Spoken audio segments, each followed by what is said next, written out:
يا شاكيا هم الحياة وضيقها،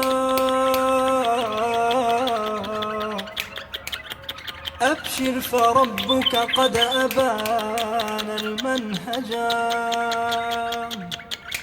من يتق الرحمن جل جلاله يجعل له من كل ضيق مخرجا، يجعل له من كل ضيق مخرجا. إلهي وقفت دموعي تسيل وقلبي ببابك باك ذليل، فذنبي كبير وزادي قليل، فمنا علي بعفو جميل. أتيت أجر خطايا السنين، أتيت